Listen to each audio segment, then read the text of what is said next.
मैं क्या करता हूं, मैं अलग अलग इलेक्ट्रोड्स को लेता हूं।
चलिए,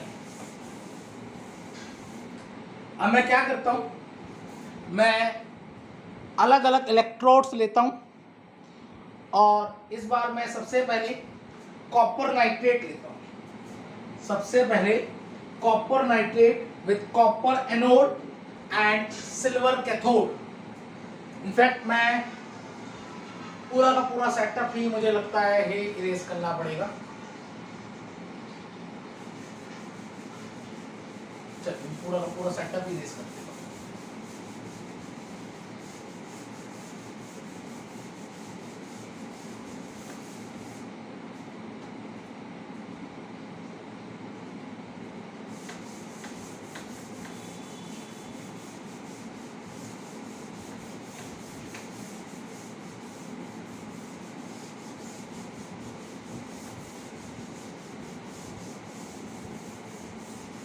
चलिए, बड़े ध्यान से देखें।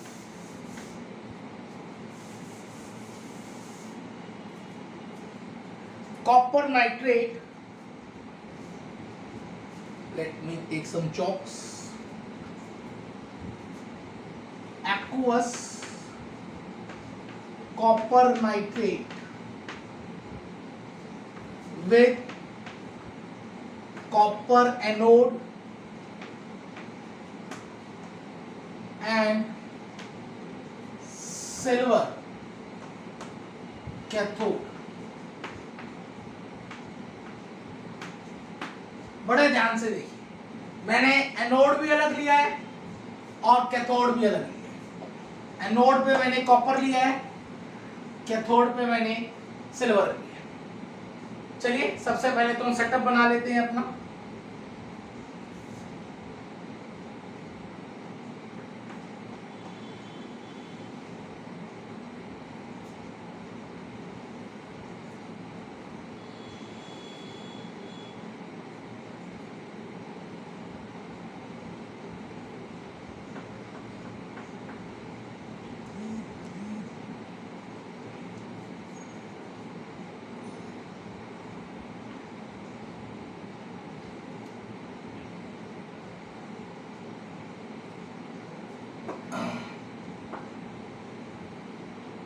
That is my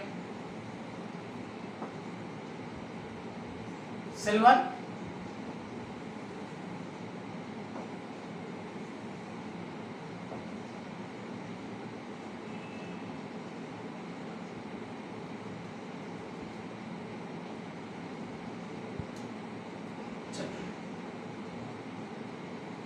and let me apply DC battery over there.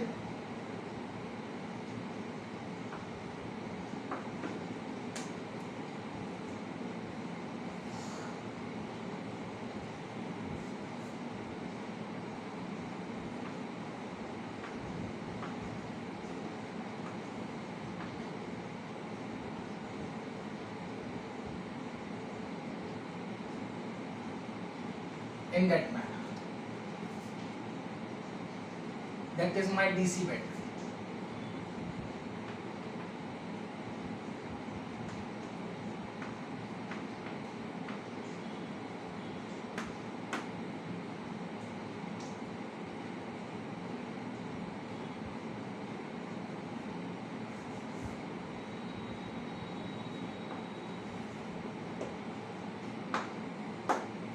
अब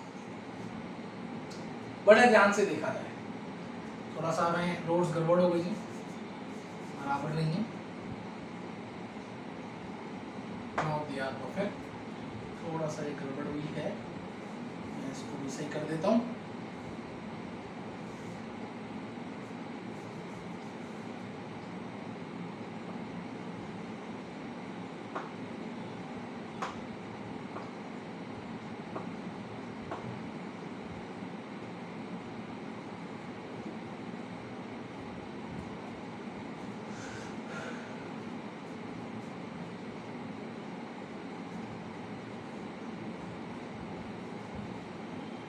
Now that's much better. अब कॉपर नाइट्रेट डिसोसिएट होगा किस तरीके से? It will give copper ion plus NO3 minus. इस तरीके से कॉपर आयन डिसोसिएट होंगे। बड़े ध्यान से देखा जाए, CONO3 ट्वाइस। अच्छा, थोड़ा सा गड़बड़ हो गया।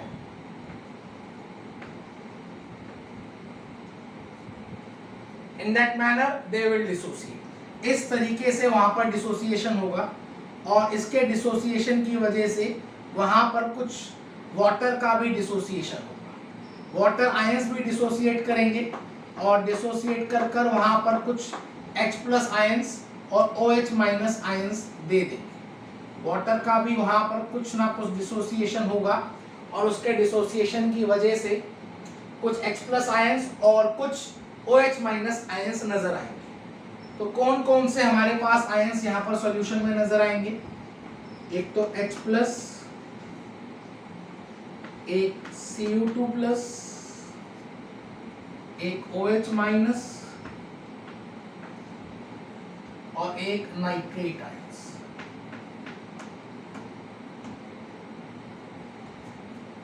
ये टर्मिनल नेगेटिवली चार्ज है तो यह रोड भी नेगेटिवली चार्ज हो जाएगी, इस पर कुछ इलेक्ट्रॉन्स आ जाएंगे।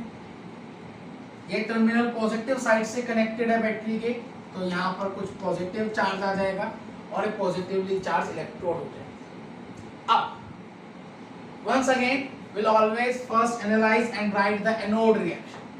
सबसे पहले एनोड रिएक्शन को देखा जाए, उसी को लिखा जाए। अब यहाँ पर मेरे पास दो स्पीशीज नजर आ रही हैं, OH- और नाइट्रेट आयन। दोनों ही एनायंस है, दोनों ही नेगेटिवली चार्ज स्पीशीज है और दोनों ही इसकी तरफ आकर्षित होंगे, इस एनोड की तरफ अट्रैक्टेड होंगे। यहाँ पर मैं लिख भी देता हूँ, that is my anode, that is my cathode। Anode किसका है मेरा? एनोड मेरा कैथोड मेरा किसका है? कैथोड मेरा सिल्वर का है और एनोड मेरा कॉपर का है। लिख भी देता। अब क्या यहाँ पर यही दो स्पीशीज हैं जो ऑक्सीडाइज होना चाहती हैं? क्या सिर्फ यही दो स्पीशीज हैं जो ऑक्सीडाइजेबल टेंडेंसी रखती हैं? क्या इसके अलावा कोई और स्पीशीज नहीं है? है, बिल्कुल है। Very good. कॉपर एटम्स, इन दो के अलावा कॉपर एटम्स भी है। क्या इनके कुछ अरमान है? बिल्कुल कुछ अरमान है। क्या इनकी कुछ इच्छाएं हैं? बिल्कुल कुछ इच्छाएं हैं। कॉपर भी ऑक्सीडाइज होना चाहता है।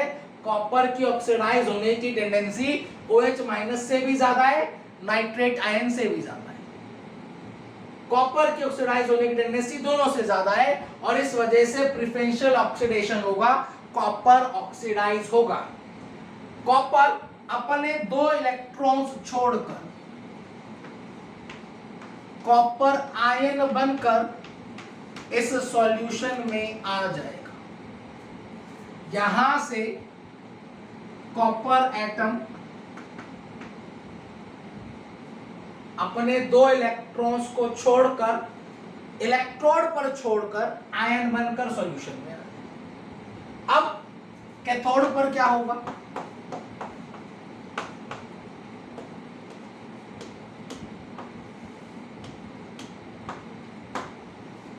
ध्यान से देखें, कैथोड पर कौन कौन से आयंस माइग्रेट करेंगे, कौन कौन से पॉजिटिवली चार्ज आयंस है, H प्लस आयंस और कॉपर आयंस। दो है तीन है, वेरी गुड, दो है ना भाई। कॉपर आयंस यहां से आए कि यहां से आए, कुछ कॉपर आयंस सॉल्यूशन से आ रहे हैं, कुछ कॉपर आयंस इलेक्ट्रोड से आ रहे हैं, जहां मर्जी से आए, मेरे को क्या लेना देना है। कॉपर आयन तो कॉपर आयन ही रहेंगे, कहीं विलायक से आ जाए भाई, जहां मर्जी से आ जाए। मतलब these two ions will migrate towards the cathode। क्या इन दोनों का ऑक्सीडेशन हो जाएगा, सॉरी क्या इन दोनों का रिडक्शन हो जाएगा, क्या दोनों रिड्यूस हो जाएंगे, नहीं। At cathode we have got preferential reduction, cathode पर भी प्रेफरेंशियल रिडक्शन होगी, जिसकी रिड्यूस होने की टेंडेंसी ज्यादा होगी वही रिड्यूस होगा। कॉपर आयन और H प्लस आयंस में किसके रिड्यूस होने की टेंडेंसी ज्यादा है, साफ साफ कॉपर आयंस के रिड्यूस होने की टेंडेंसी ज्यादा है। पर क्या ये इलेक्ट्रोड भी तो यहां पर थी, सिल्वर इलेक्ट्रोड, क्या इसका कुछ नहीं होगा। क्या सिल्वर की रिड्यूस होने की टेंडेंसी ज्यादा है, चेक इट। क्या सिल्वर के रिड्यूस होने की टेंडेंसी ज्यादा है, सोच समझ के जवाब दीजिए।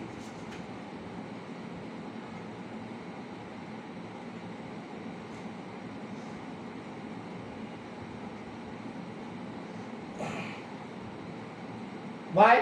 ऐसा क्यों?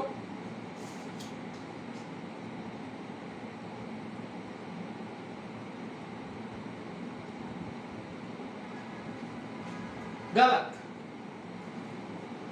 देखिए ध्यान से देखिए, इस कैथोड पर हमारे पास सिल्वर एटम्स है,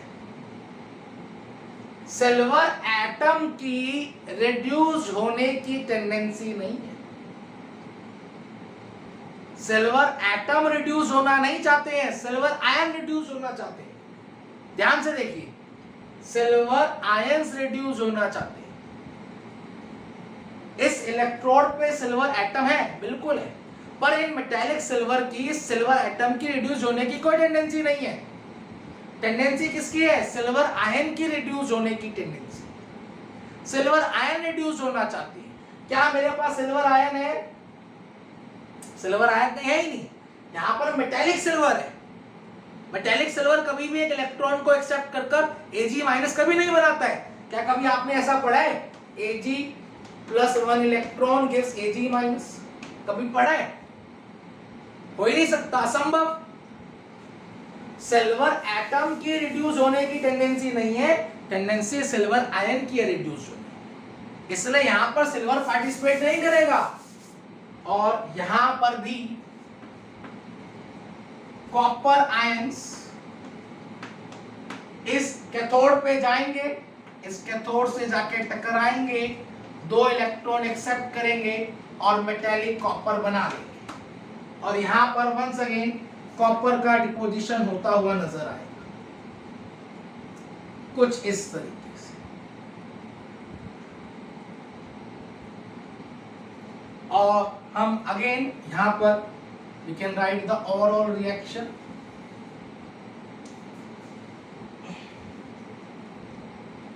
हम कहेंगे कॉपर फ्रॉम एनोड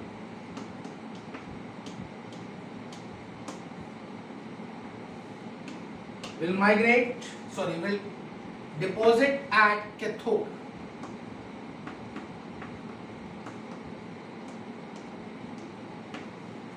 अब जरा ध्यान से देखिए, ऐसी कंडीशन में क्या होगा।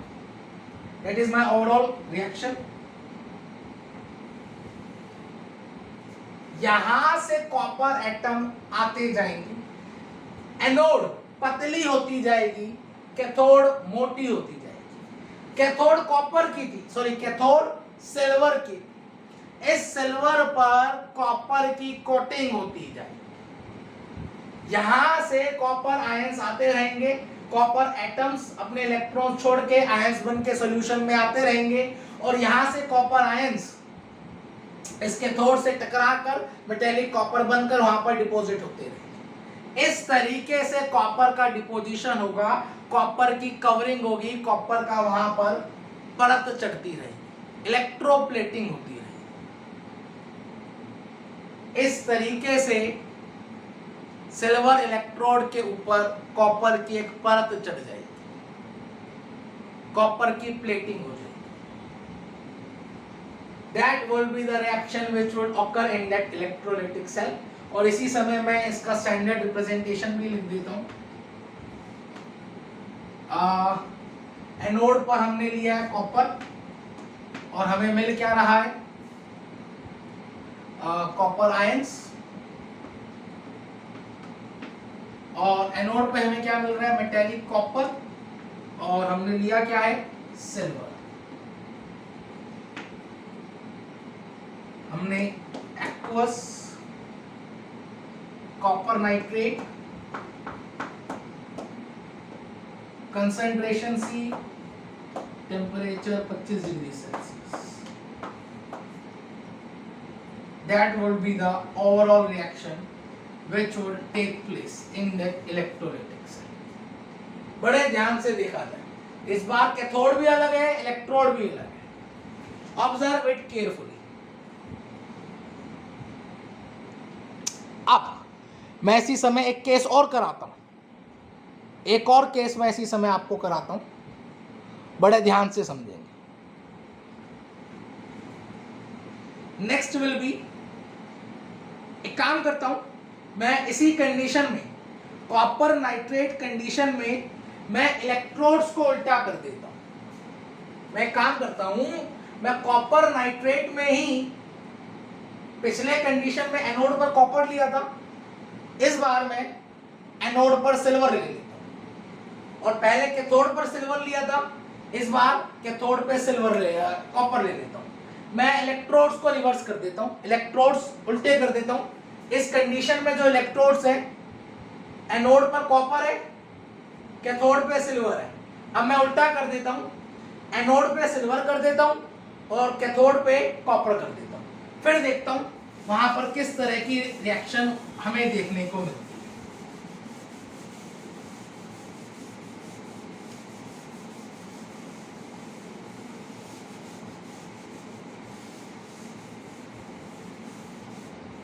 बाकी सब तो एज इट इज रहेगा।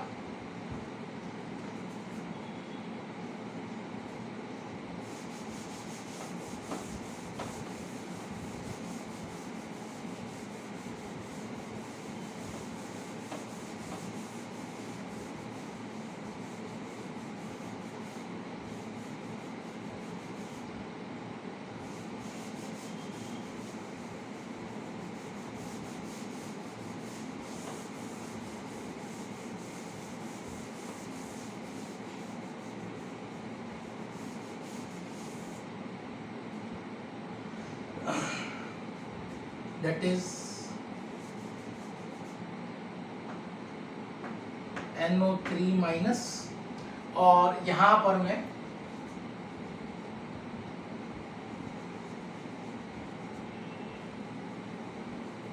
सिल्वर की जगह कॉपर, और यहां पर कॉपर की जगह सिल्वर।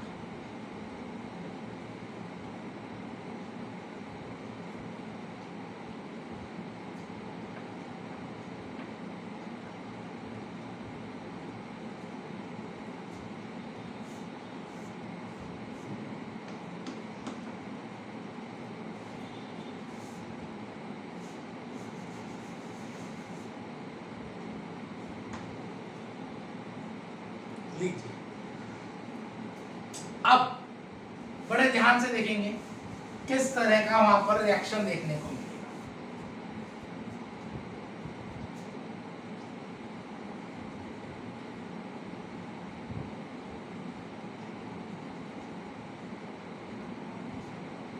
अब देखते हैं एनोड पर कौन कौन से ऑक्सीडाइजेबल स्पीशीज माइग्रेट करेंगे।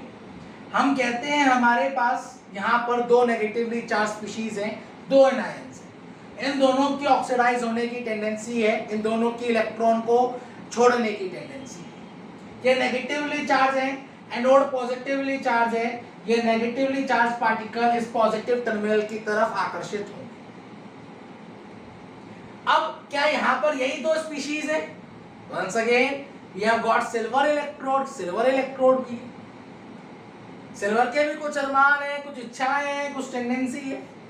क्या सिल्वर की अरमान, सिल्वर की टेंडेंसी, सिल्वर की इच्छा OH माइनस और नाइट्रेट आयन से ज्यादा है? बिल्कुल ज्यादा है।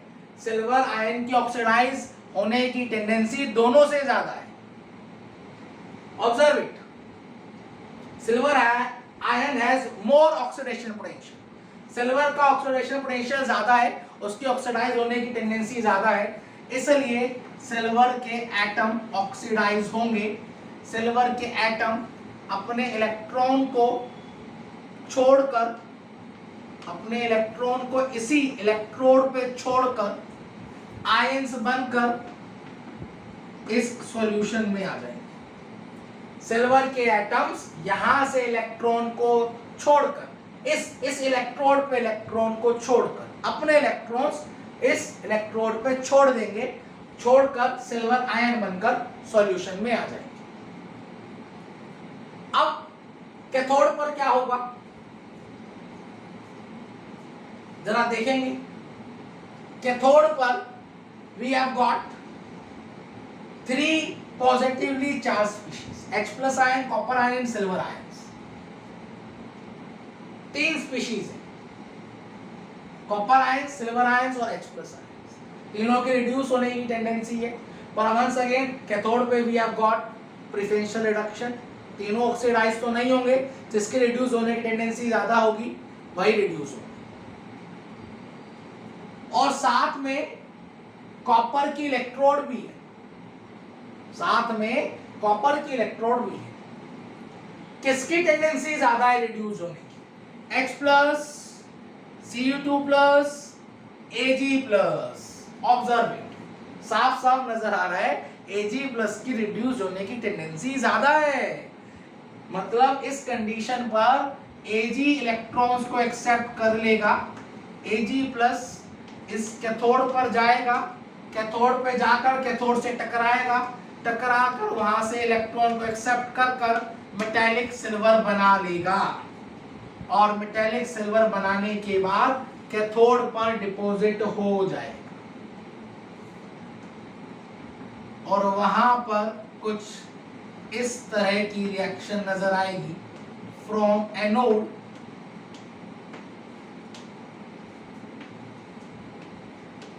Ag will deposit at cathode. Observe, that will be my overall reaction.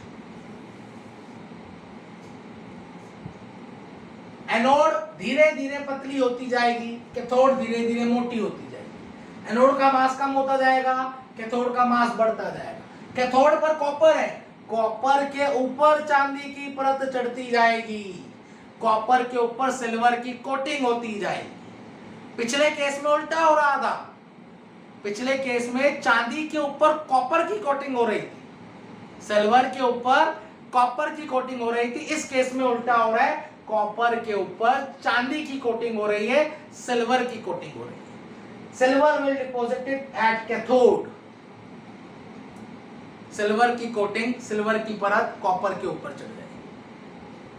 And that will be the overall reaction in that electrolytic cell.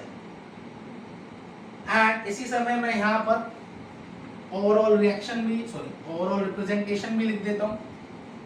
हमने क्या लिया है? एक्वस कॉपर नाइट्रेट,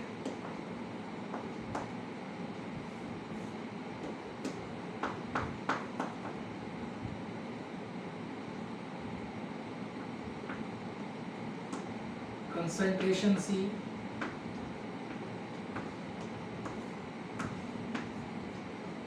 इधर हमने कौन से इलेक्ट्रोड्स लिए हैं नोड पर? Silver electrodes. कैथोड पर कॉपर की electrodes.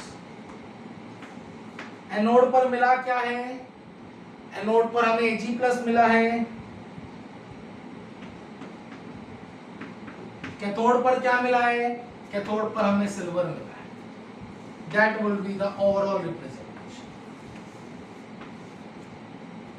of that cell. Observe it clearly. बड़े ध्यान से इसको इसी समय देखा है।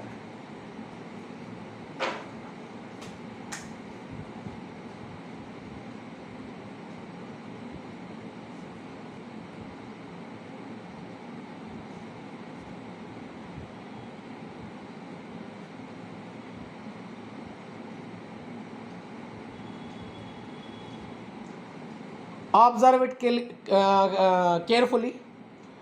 अब मैं कुछ और इनफैक्ट आखिरी इलेक्ट्रोलाइटिक सेल डिस्कस करता हूँ। अब मैं आज का आखिरी इलेक्ट्रोलाइटिक सेल डिस्कस करता हूँ, लास्ट इलेक्ट्रोलाइटिक सेल। बड़े ध्यान से समझेंगे।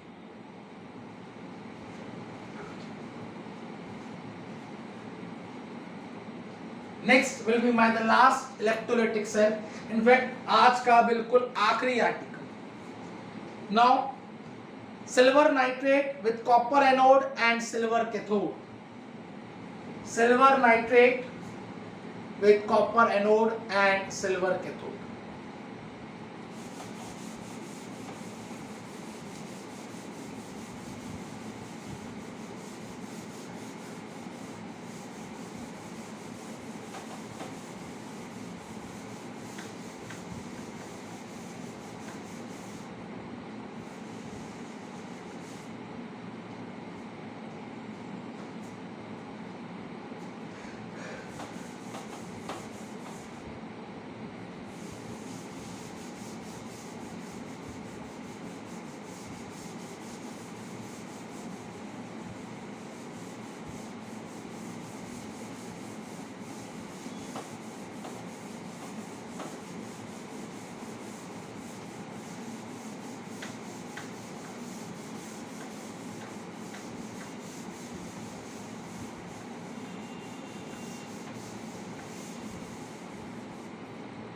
एक चीज अगर आप लोगों ने नोटिस करी हो कि इस कंडीशन में कॉपर नाइट्रेट तो कुछ काम ही नहीं कर रहा है, ना कॉपर नाइट्रेट का कोई काम है, ना हाइड्रोक्सिल आयन का, ना कोई H+ का। ये सॉल्यूशन एज इट इज है, कोई परिवर्तन नहीं है सॉल्यूशन में, जैसा था वैसा का वैसा ही रहेगा। कोई भी चेंज किसी भी तरीके का इन सॉल्यूशंस में नहीं आएगा। जैसे के जैसे सॉल्यूशंस थे वैसे के वैसे ही रहेंगे, ना तो कॉपर आयंस कम होंगे, ना OH- आयंस, ना नाइट्रेट आयन, ना H+ आयन, ना इसका एसिडिक कैरेक्टर बढ़ेगा, ना एसिडिक कैरेक्टर घटेगा। जैसा ये पहले था बिल्कुल वैसा का वैसा ही रहेगा। सॉल्यूशन में किसी तरीके का कोई परिवर्तन नहीं होगा। परिवर्तन किसका हुआ? सिर्फ एनोड और कैथोड पर परिवर्तन होगा। एनोड से सिल्वर एटम्स बाहर आते जाएंगे, कम होते जाएंगे, एनोड पतली होती जाएगी, कैथोड पर सिल्वर की चांदी की परत चढ़ती जाएगी। इतना फर्क होगा, सॉल्यूशन में किसी तरीके का कोई फर्क नहीं आएगा। जैसा पहले था बिल्कुल वैसा का वैसा रहेगा। ना इसकी पीएच वैल्यू में चेंज होगा, ना इनके आयंस में कोई चेंज होगा।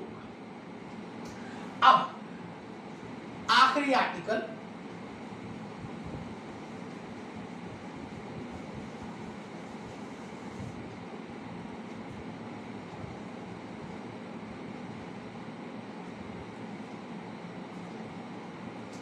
मैं क्या करता हूं,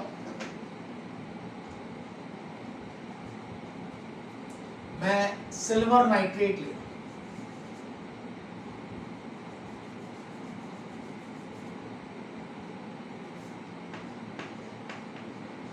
सिल्वर नाइट्रेट, और एनोड पर मैं कॉपर ले लेता हूं।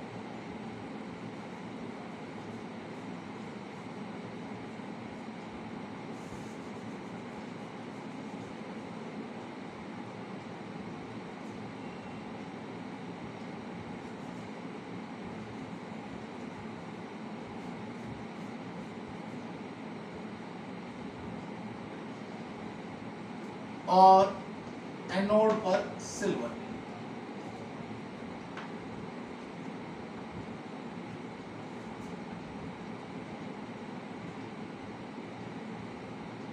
It is my DC battery.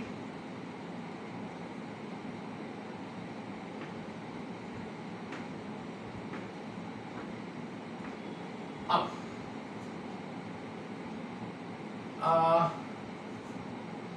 Anode हमने कॉपर का लिया है, कैथोड हमने सिल्वर का। AgNO3 लिया है, AgNO3 डिसोसिएट होगा किस तरीके से?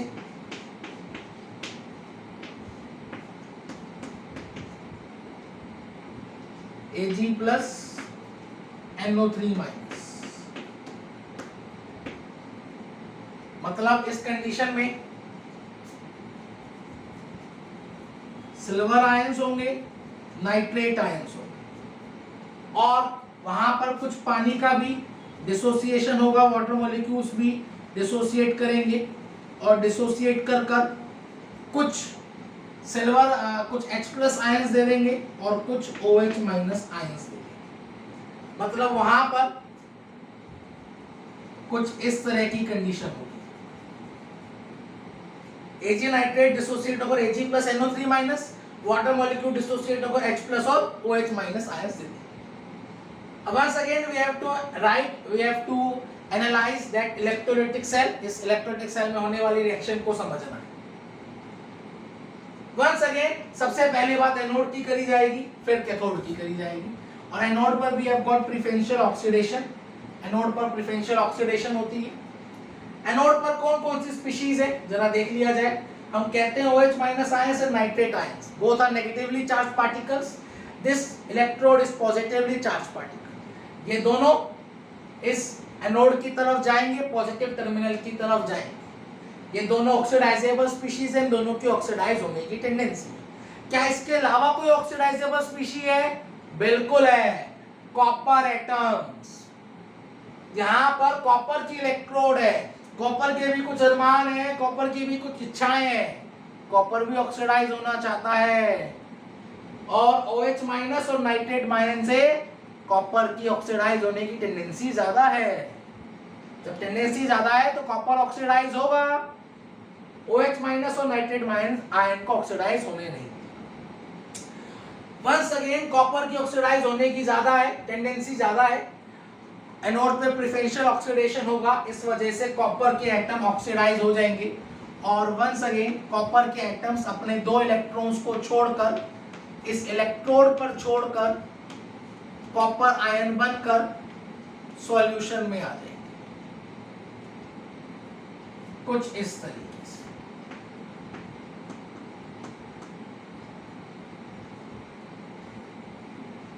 That would be the reaction take place at anode। अब कैथोड पर क्या होगा?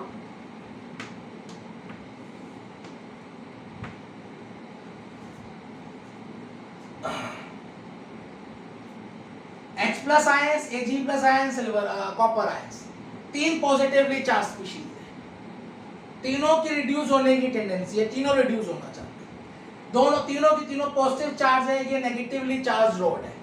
इस रॉड पर नेगेटिव चार्ज है और इस वजह से ये तीनों की तीनों स्पीशीज रॉड पर इस नेगेटिव चार्ज रॉड पर आकर्षित होगी, अट्रैक्ट होगी। ये तीनों पार्टिकल्स इस रॉड पर माइग्रेट करेंगे।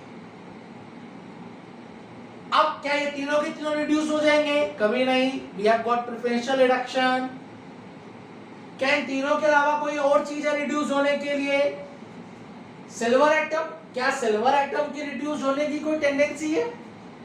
भाई सिल्वर आयन की रिड्यूस होने की टेंडेंसी होती है, सिल्वर एटम की तो रिड्यूस होने की कभी कोई टेंडेंसी होती ही नहीं है। सिल्वर एटम तो कभी इलेक्ट्रॉन को एक्सेप्ट करते ही नहीं है।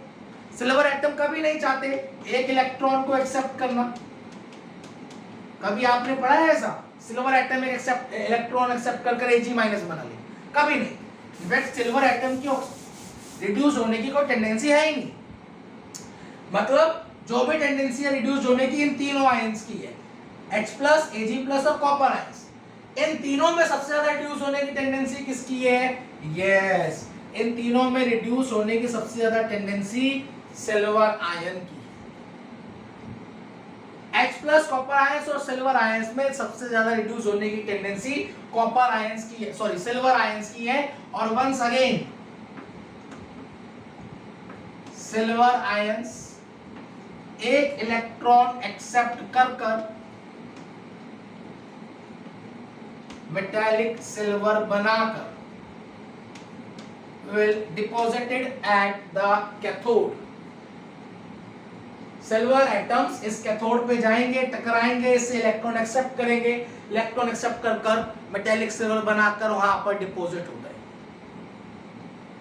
कुछ इस तरीके से। अब what will be the overall reaction? Observe it, it is a interesting case, interesting phenomena, बड़ा इंटरेस्टिंग फिनोमेना है, ध्यान से देखिए।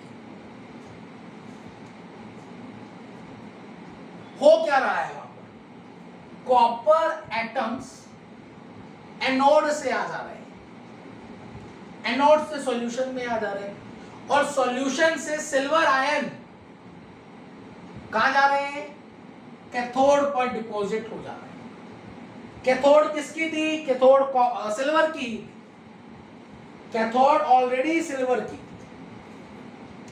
अब बड़े ध्यान से देखा जाए इस कंडीशन में क्या होगा।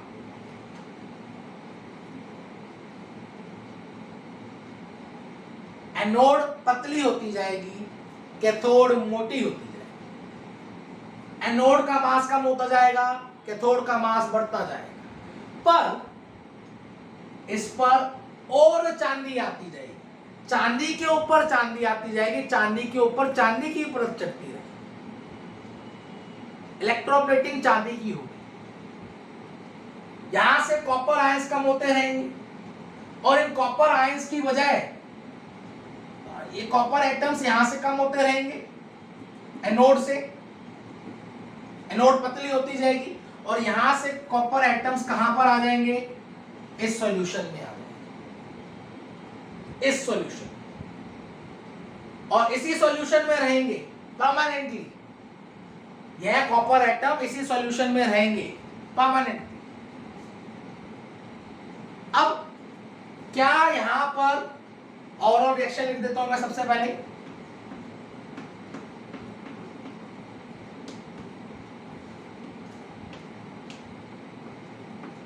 will give Cu2 plus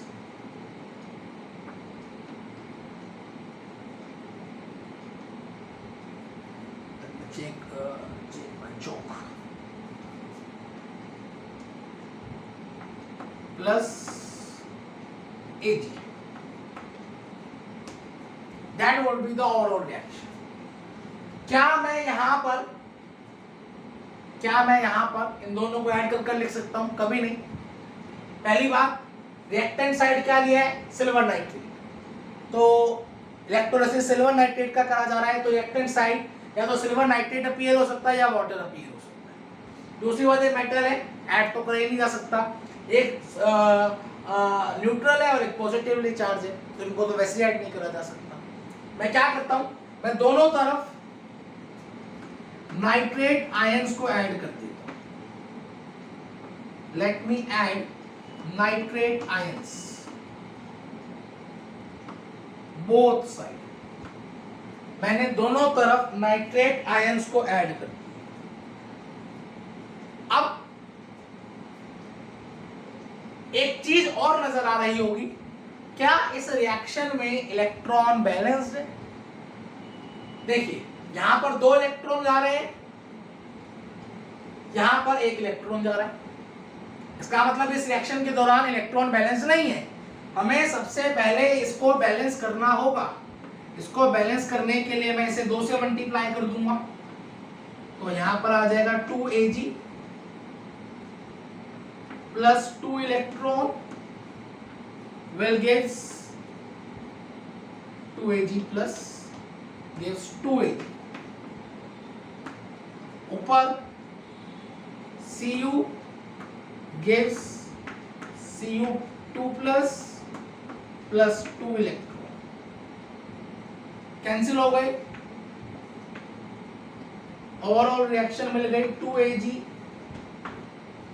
plus Cu gives Cu2 plus 2Ag।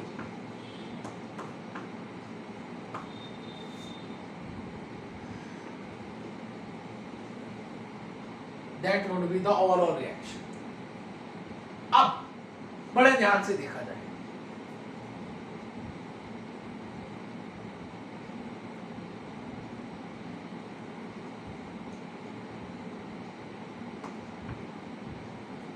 दोनों तरफ नाइट्रेट आयंस को ऐड कर देता हूं।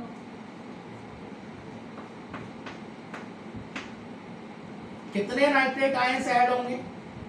बिल्कुल 2 नाइट्रेट आयंस को ऐड कर देता हूं बैलेंस करने के लिए, क्योंकि 2Ag प्लस लिया है, AgNO3 लिया था ना, तो यहां पर अगर 2 Ag लिए तो नाइट्रेट आयंस भी कितने लूंगा? 2, और दोनों को ऐड कर देता हूं। तो जरा देखिए ओवरऑल रिएक्शन क्या मिलेगी। 2Ag plus 2NO3 minus will give 2AgNO3 plus copper gives copper nitrate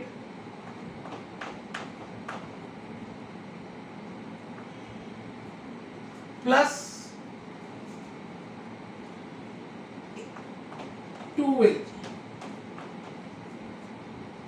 थोड़ा सा बैलेंस गड़बड़ हो गया, यहां पर 2 नहीं आएगा।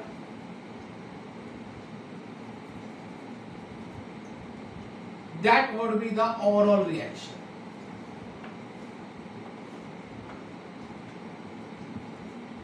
बड़े ध्यान से देखा जाए। मैं इस रिएक्शन को यहां पर लिख देता हूं, थोड़ा सा यहां पर आसानी से लिखा जा सकता है। पहले मैं लिख देता हूं 2AgNO3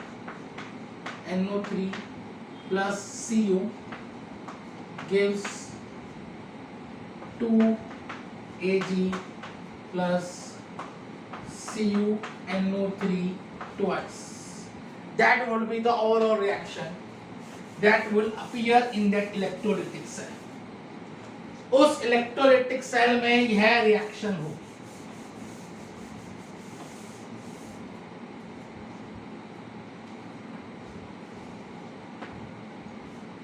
चेक इट, बड़े ध्यान से समझा जाए। हो क्या रहा है, कॉपर एटम्स यहां से अपने इलेक्ट्रॉन छोड़कर सॉल्यूशन में आ जा रहे हैं कॉपर आयंस की फॉर्म में। सॉल्यूशन से सिल्वर आयंस गायब होते जा रहे हैं। सिल्वर आयंस कैथोड पर जाकर इलेक्ट्रॉन एक्सेप्ट कर रिड्यूस होकर मेटालिक सिल्वर बना ले रहे हैं और वहां पर डिपॉजिट हो जा रहे हैं इस तरीके से। एनोड पतला होता जाएगा धीरे धीरे, कैथोड मोटा होता जाएगा धीरे धीरे, इसका मास कम होता जाएगा, इसका मास बढ़ता जाएगा। चांदी के ऊपर चांदी की परत चढ़ती जाएगी। अब ऑब्जर्व इट, जो सॉल्यूशन बचेगा, सॉल्यूशन किसका बचेगा, कॉपर नाइट्रेट का बचेगा। हमने लिया क्या था सॉल्यूशन में, सिल्वर नाइट्रेट AgNO3, वह सॉल्यूशन किसका बच रहा है, कॉपर नाइट्रेट का सॉल्यूशन बच रहा है, लिया था silver nitrate. That would be the overall reaction that will appear in that electrolytic cell। इस electrolytic cell में कुछ इस तरह की overall reaction देखने को मिलेगी। अब यहां से मैं कुछ बातें conclude कर सकता हूं। In fact पहली बात, that's all about the electrolytic cell, the qualitative aspect of electrolytic cell। मैंने ढेर सारे electrolytic cell डिस्कस कर दिए। In fact ऐसा कोई सेल बचा ही नहीं है जो मैंने डिस्कस ना करा हो। अब कोई भी क्वेश्चन यहाँ से उठकर आ जाए, न्यूमेरिकल प्रॉब्लम आ जाए क्वालिटेटिव एस्पेक्ट पर, वहां पर आपसे किसी भी सेल का पूछा जाए कि यह सेल है, यह इलेक्ट्रोड्स हैं, यह इलेक्ट्रोलाइट है, यह मीडियम है, और उसका सेल बनाकर दिखाओ, उसकी सेल रिप्रेजेंटेशन कर दिखाओ, you will be able to do with ease. इसकी मैं सेल रिप्रेजेंटेशन और कर देता हूँ। मैंने इसकी सेल रिप्रेजेंटेशन नहीं करी है, पर मैं करूं कहां पर, मैं इसकी सेल रिप्रेजेंटेशन यहां पर कर देता हूं।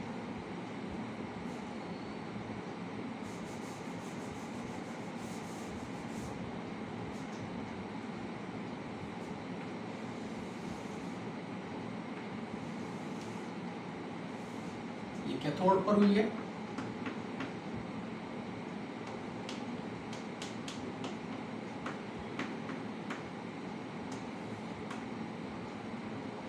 तो 2 बार्स ले लिए गए।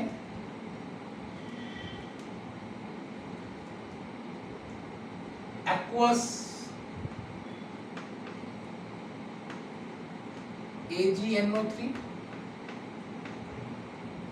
Concentration C 25 degree Celsius. Droughts हमने एनोड ली है कॉपर की, कैथोड ली है हमने सिल्वर। मिल क्या क्या रहा है, एनोड पे मिल रहा है कॉपर और कैथोड पे मिल रहा है silver. that will be the overall representation of that cell. बड़े ध्यान से देख लिया जाए. सॉल्यूशन जो बचेगा वह कॉपर नाइट्रेट का बचेगा, लिया था सॉल्यूशन सिल्वर नाइट्रेट का.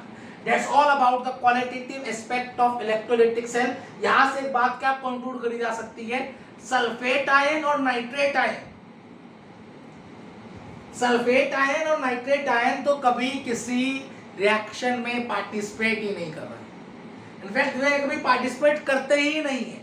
हमने इतने सारे नाइट्रेट के एग्जांपल लिए, इतने सारे सल्फेट के एग्जांपल लिए, वह कभी भी किसी भी रिएक्शन में पार्टिसिपेट करते हुए नजर नहीं आ रहे. दैट मीन्स हम यहाँ पर सल्फेट आयंस और नाइट्रेट आयंस का कोई भी सॉल्ट ले लें, कोई भी इलेक्ट्रोलाइट ले लें, वह कभी भी इलेक्ट्रोलिसिस में पार्टिसिपेट नहीं करेंगे, रिएक्शन में पार्टिसिपेट नहीं करेंगे. हमेशा you have to always keep it in mind, nitrate ion and sulfate ion will never participate in that electrolytic cell in the reaction occurring in the electrolytic cell. इस बात को ध्यान रखा जाए. कई बार कॉम्पिटिटिव एग्जाम्स में इस तरह का क्वेश्चंस भी पूछ लिया जाता है. कौन से नाइट्रेट और सल्फेट आयंस कभी भी पार्टिसिपेट नहीं करेंगे किसमें, in the electrolytic cell, cell में जो रिएक्शन हो रही है उस रिएक्शन में कभी भी पार्टिसिपेट नहीं करेंगे. That's all about the qualitative aspect of electrolytic cell. बड़े ध्यान से समझ लिया जाए, कॉपी कर लिया जाए. आज के लिए इतना ही काफी है. And that finishes with the qualitative aspect of electrolytic cell. Now in my next lecture मैं कुछ इसकी applications बताऊंगा, कुछ इसी के बारे में और बातें बताऊंगा. आज के लिए काफी है. अगले लेक्चर में हम यहीं से कंटिन्यू करेंगे. That's all for the today. Bye bye. You please copy down fast. Copy जरूर कर लिया जाए.